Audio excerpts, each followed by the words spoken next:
Bonsoir à tous et bienvenue dans ce point de l'actualité. Les 46 soldats ivoiriens ont regagné Abidjan, vous le savez, depuis le samedi soir. C'est la fin de 6 longs mois de détention au Mali. L'avion a décollé de Bamako ce samedi même. Dans l'après-midi, c'est le chef d'état-major général des armées qui s'est rendu en terre malienne avec pour mission de les ramener en Côte d'Ivoire, de Bamako à Abidjan, en passant par Lomé, la capitale togolaise. La rédaction reviendra sur l'ambiance qui a prévalu.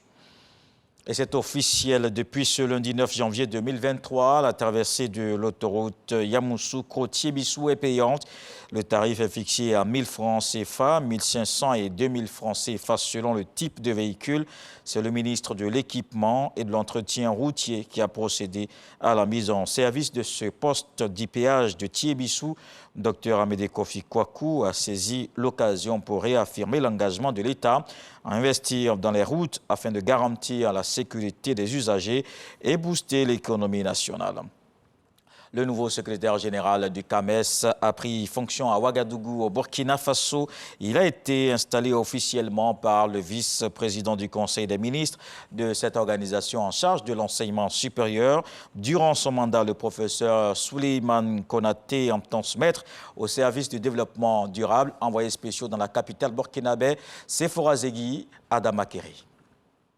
Ouagadougou, capitale du Burkina Faso. Nous sommes au siège du CAMES, Conseil africain et malgache pour l'enseignement supérieur. La Côte d'Ivoire, désormais aux commandes de l'institution. Le professeur Souleymane Konaté reçoit ses attributs de nouveau secrétaire général. Durant son mandat, il envisage de faire du CAMES une référence internationale. Nous envisageons, entre autres, de préserver et consolider les nombreux acquis de notre institution commune, de promouvoir le label CAMES et de renforcer sa crédibilité. C'est à la 39e session ordinaire du Conseil des ministres du CAMES qu'il est élu pour présider aux destinées de cette institution africaine. Il est installé ce jour par le vice-président du Conseil des ministres du CAMES, le professeur Adjima Tiombiano.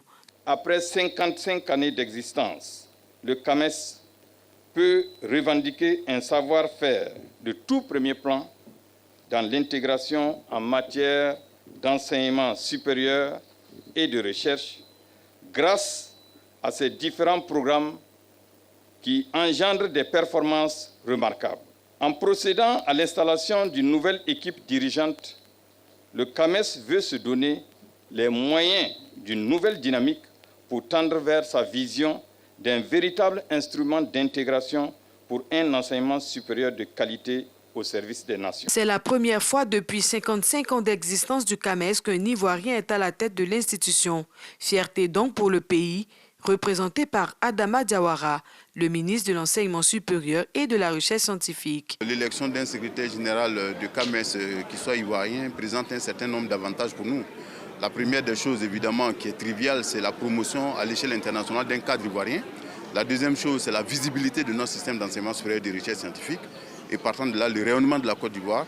Souleymane Konaté, professeur titulaire des universités du CAMES en écologie biologie du sol, détenteur d'un DEA d'écologie tropicale de l'université d'Abidjan et d'un doctorat unique en écologie de l'université Pierre et Marie Curie de France.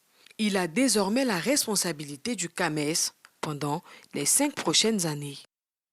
Dans le reste de l'actualité en Guinée, le procès du massacre du 28 septembre 2009 a repris ce lundi. Celui qui dirigeait la junte à l'époque, Moussa Dadis Camara, a persisté dans sa ligne de défense. Il dit n'avoir donné aucune instruction à ses troupes pour réprimer la manifestation de l'opposition. Le 28 septembre 2009, il affirme qu'il était dans son bureau. Dadis Camara désigne Aboubakar Diakité alias Toumba comme le principal responsable du massacre. Après les parties civiles, le tribunal demandera à la défense de se prononcer sur la question, un moment très attendu par les Guinéens. La confrontation avec les avocats de Toumba s'annonce aussi tendue.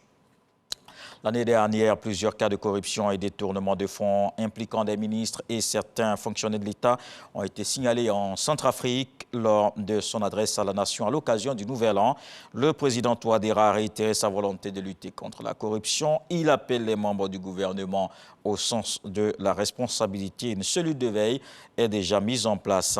Et on termine au Brésil. Des milliers de manifestants de l'ancien président Jair Bolsonaro ont envahi le Congrès, le palais présidentiel et la Cour suprême à Brasilia.